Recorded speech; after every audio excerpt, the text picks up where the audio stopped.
Podcasting is more than just talking, it's listening. BSing with Bob Schmidt.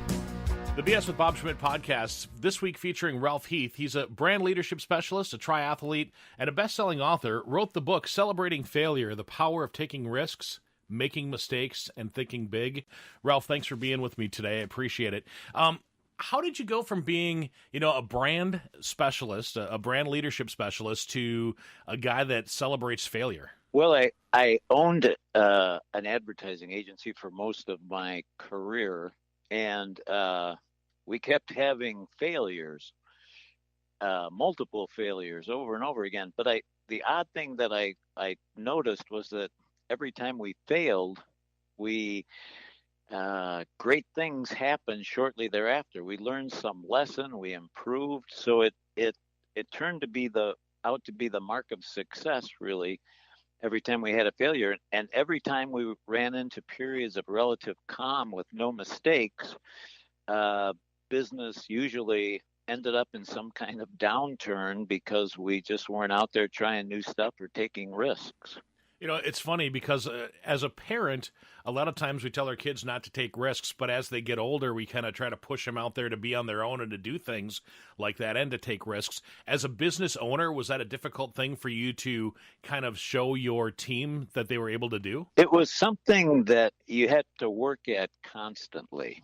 And it's a difficult thing to stand up in front of 50 or 60 people and say, hey, it's okay if you make a mistake. It's okay if you are trying something great and you screw up, because everyone defines something great differently. So you're kind of doing a tightrope, encouraging that kind of behavior.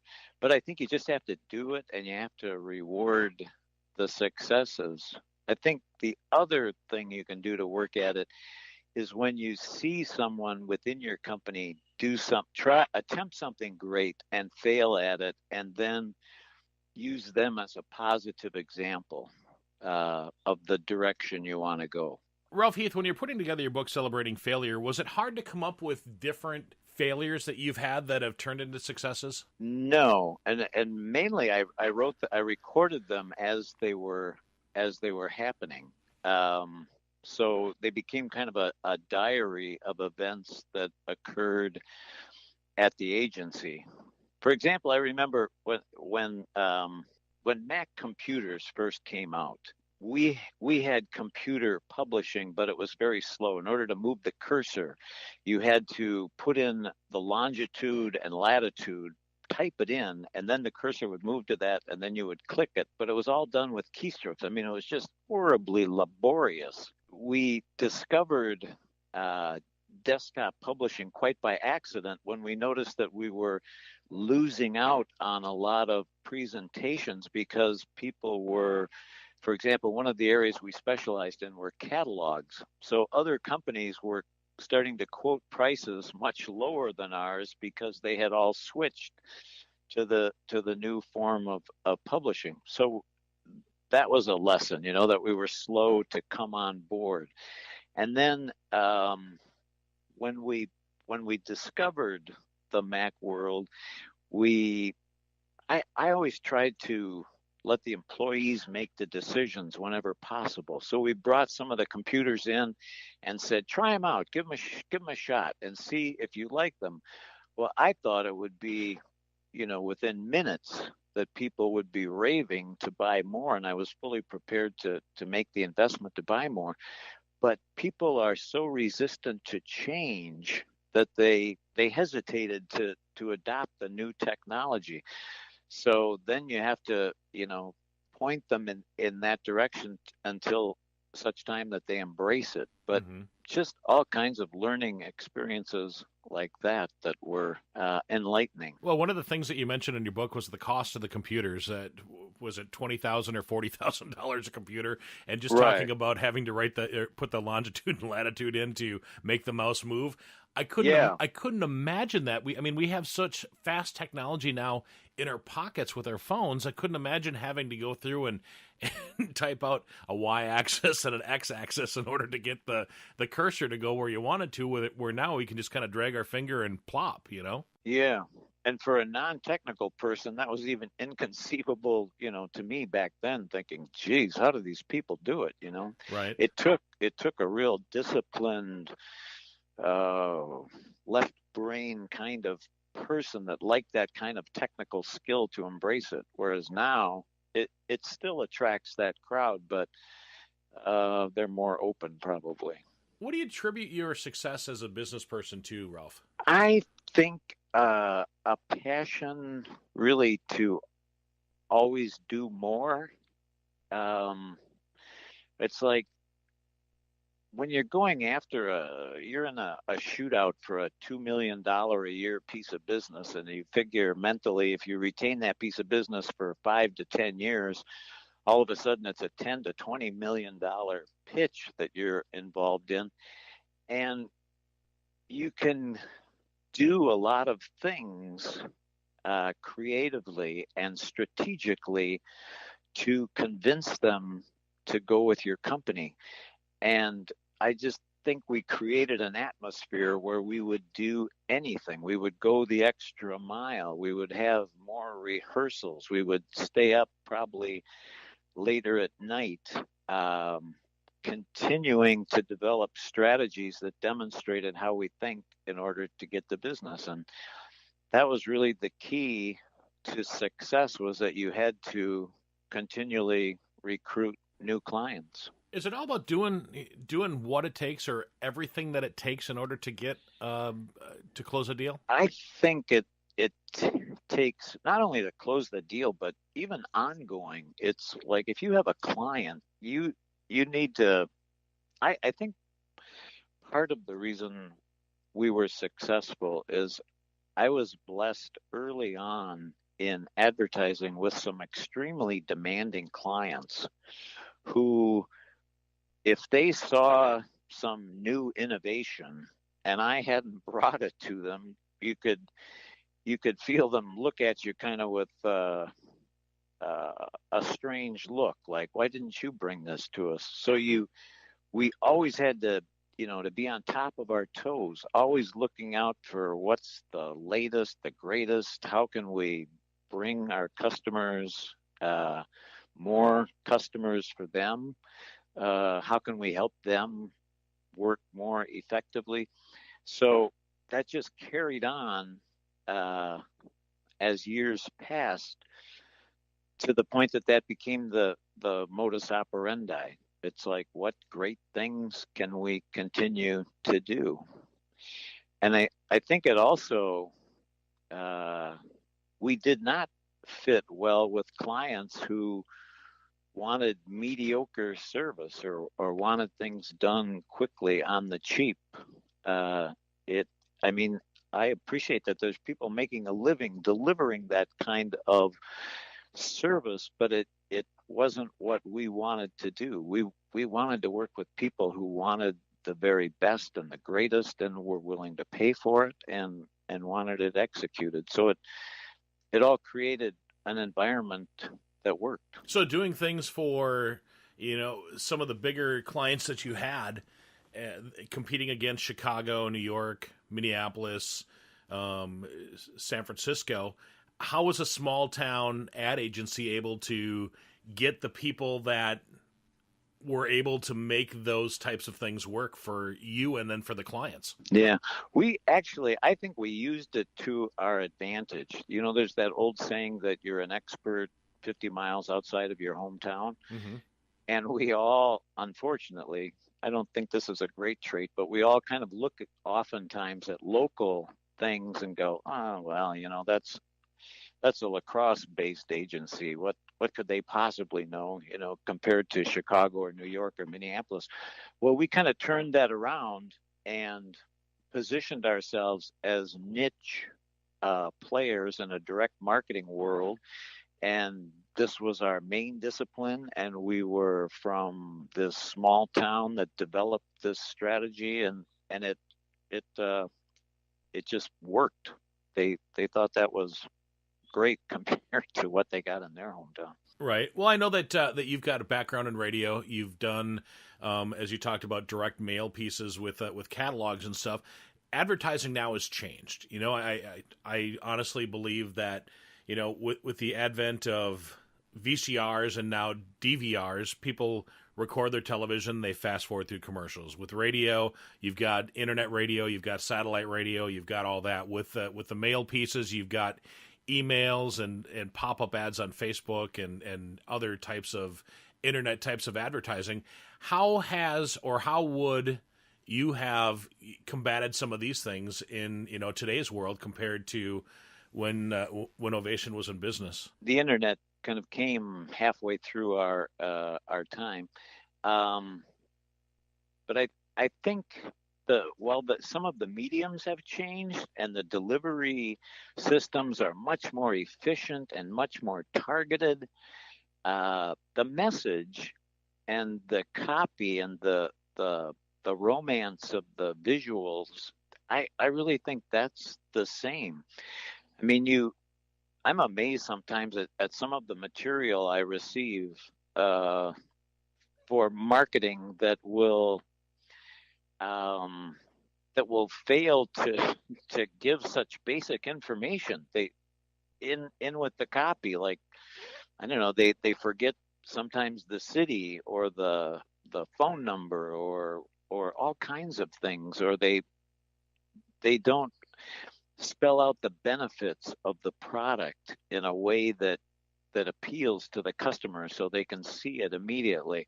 And no matter what vehicle you're using, it's important that the basic message be the same. So they forget the basics, more or less? Yeah, I think so. They forget that people are interested in the benefit to the ad. They look at something and they go, why would I like this? So you've got to set up the benefit of why you would want to buy this product or service.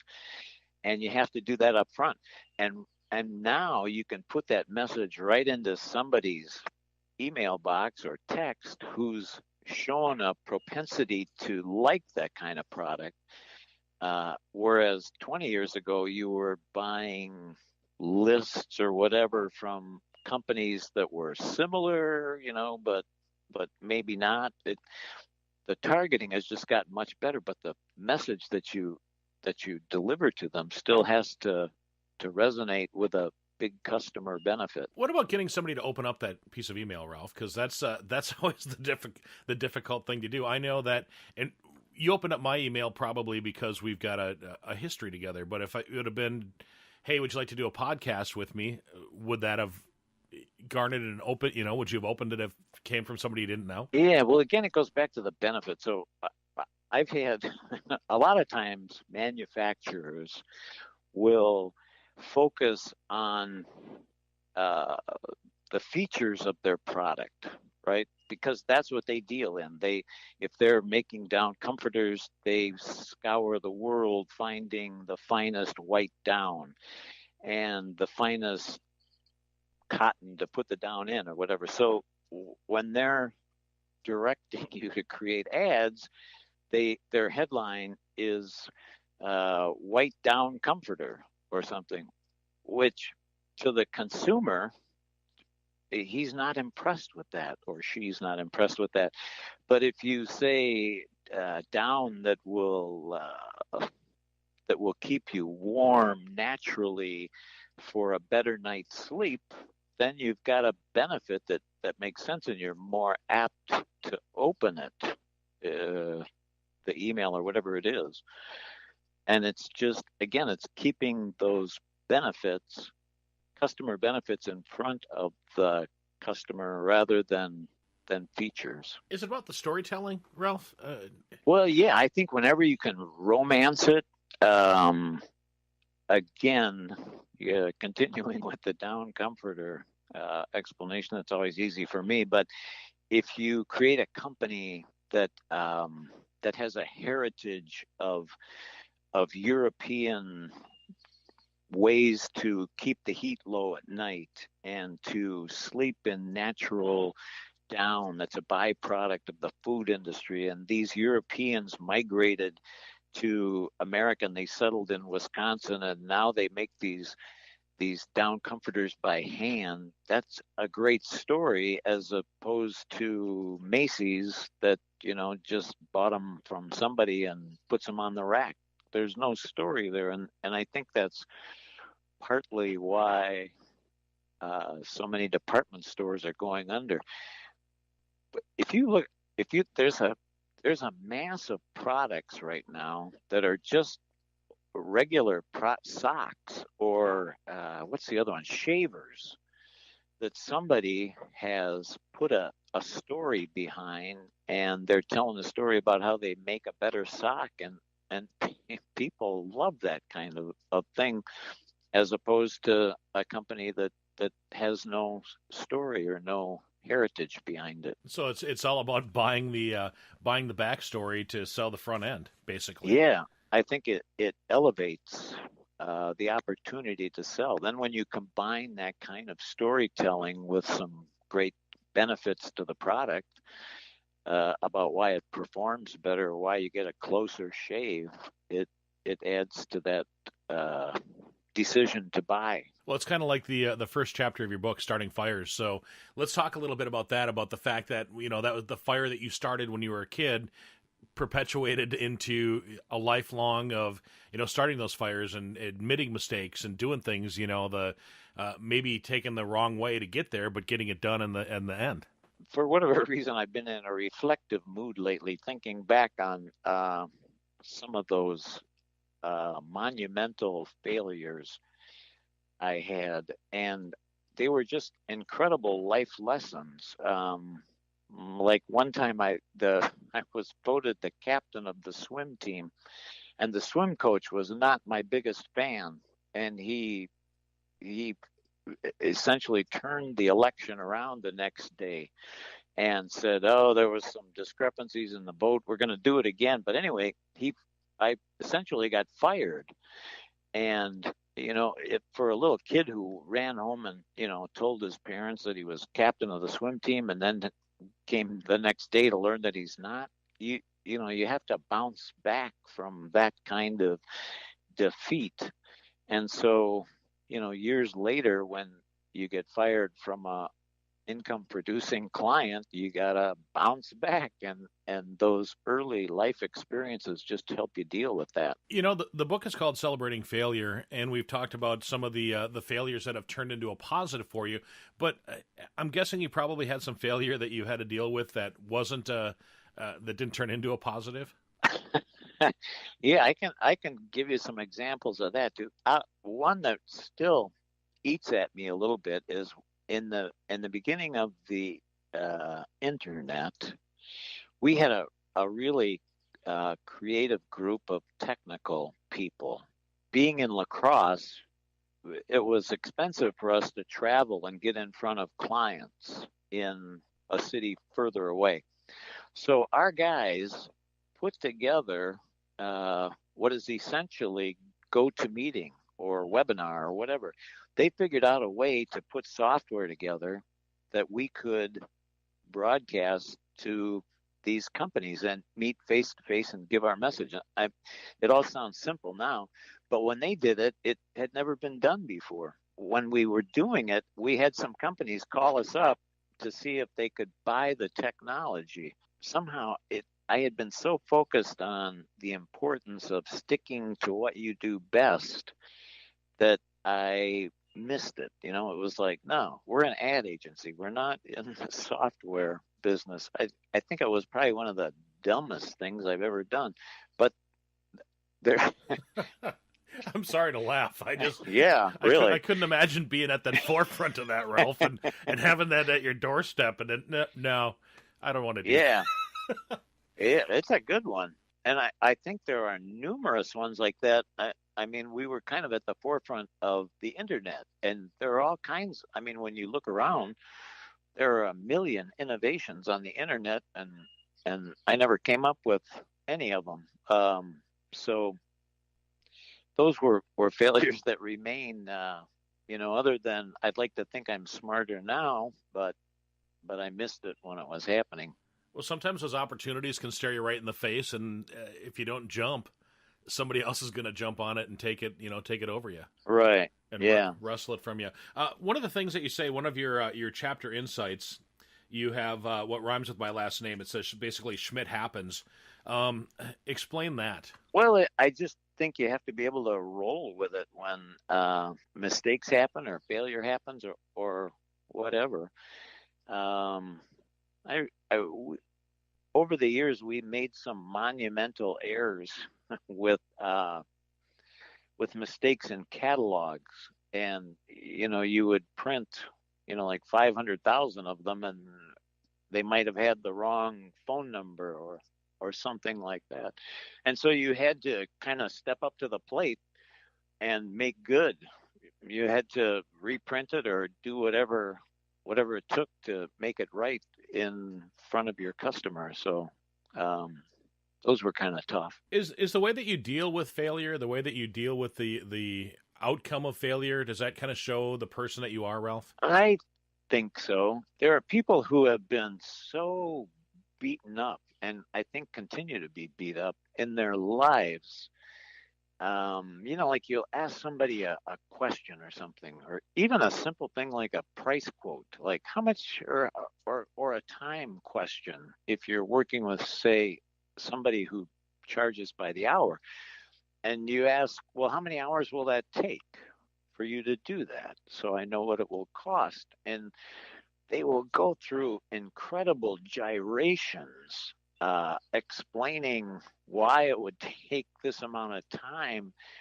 And if you're lucky, at the end of this 2-minute explanation, they might provide you with the numerical number that you asked for in the question.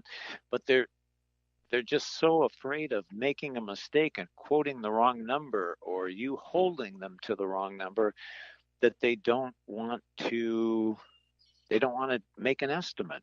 That kind of thing. I feel sorry for people who don't have the self-confidence to say, I think it'll take 10 hours, but, I've made a lot of mistakes in the past, and it might be 20, but that's my best guess with the knowledge I have right now. And I wish there were more of that kind of thinking going on in the world. Do you think that we're all just too afraid of failure and afraid of, looking like an idiot? Yes. Yeah, we're afraid we're going to get yelled at. We're afraid we're going to get fired. We're afraid people are going to ridicule us. And I've always come to admire the person who's willing to stand up and take their best shot and say, here's what I think it will take, rather than, be timid about what needs to be done. Should we be afraid of failure? I don't think so. Whenever I was failing, it was indications that we were headed down the right path, because we were out there trying new things, attempting something that hadn't probably been attempted before.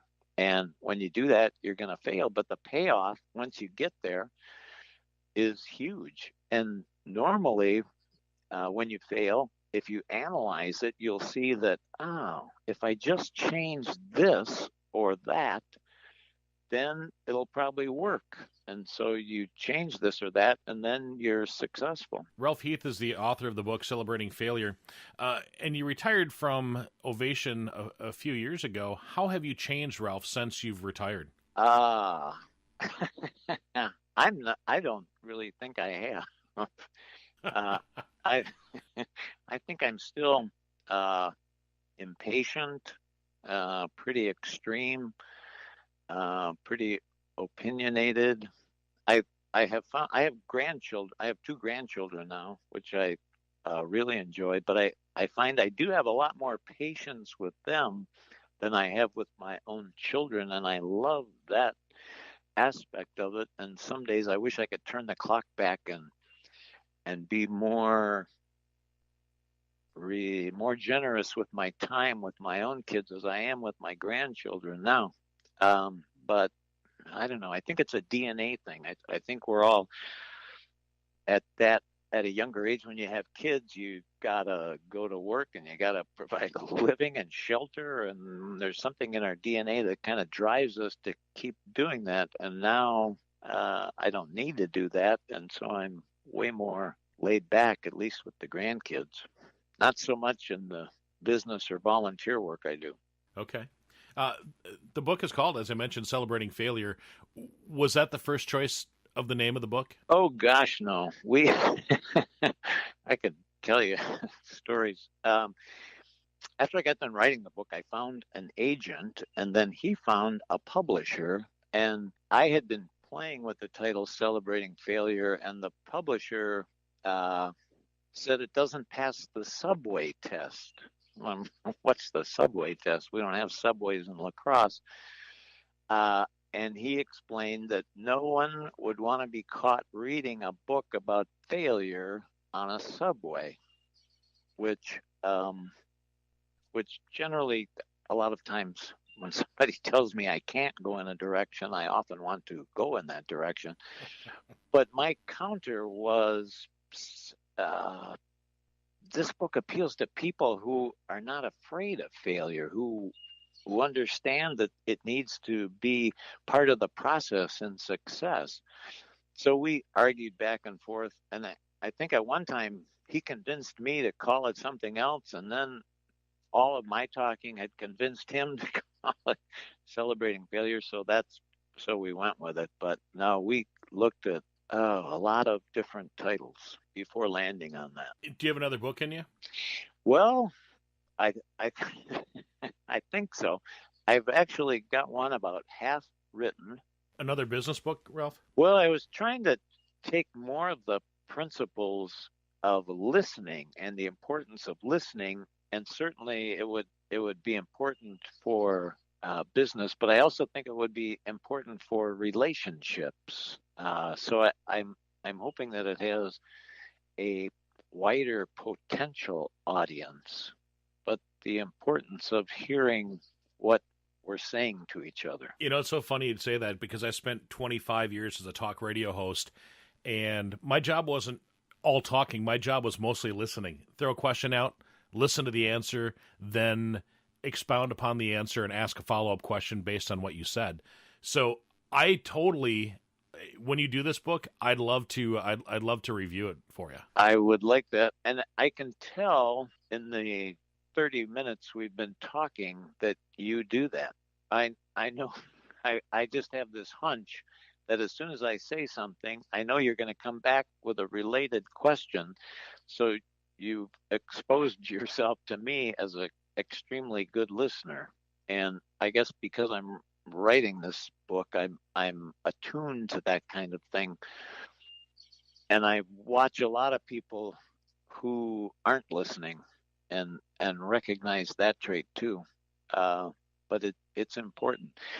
It's hard to solve the world's problems if you don't hear what they are. Yeah.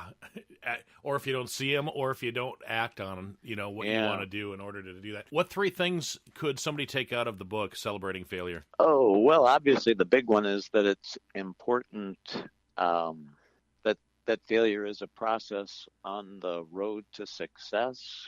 I think they could take out of the book that it's okay to fail, that it's something you should embrace and welcome and not feel horrible about doing, because if you tell yourself that this is going to be an incredible learning experience, it's all good. And I guess the third thing is there is a lot in there about the importance of compassion and listening to people and trying to do good things for them, be it service for your company or just being kinder. What one piece of advice would you give to a startup entrepreneur or somebody new to business? Do it. I think that's the big roadblock, and being a farmer or being an entrepreneur. I haven't started anything recently, but I do get a lot of people that come to me and ask me, what do you think about this idea or that idea or whatever? And it's generally, yeah, it sounds like it could work. Or it doesn't sound like it would work, but I'm not always right.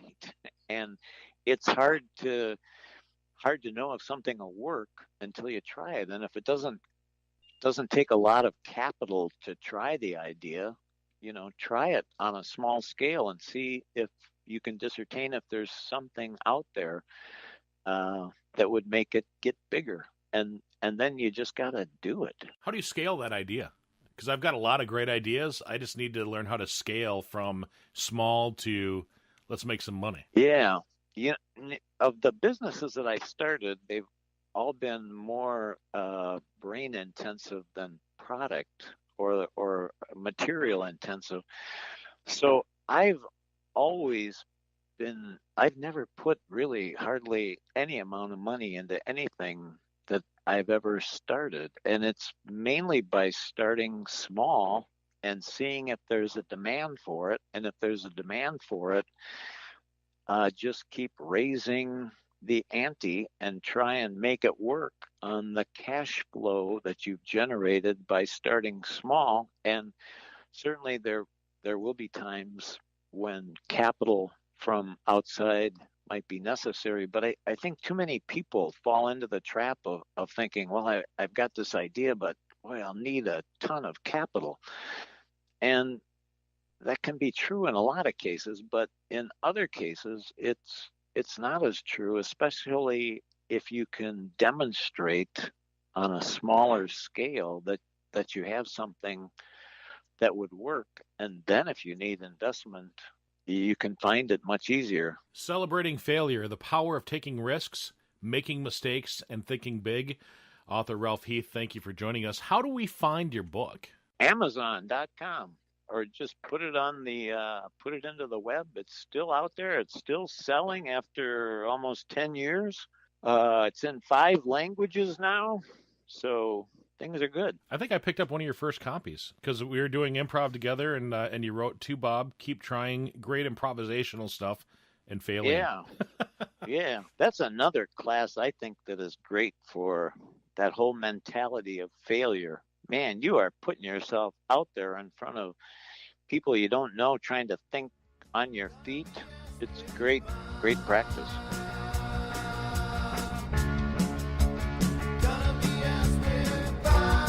The BSing with Bob Schmidt podcast is brought to you by Orange Computer.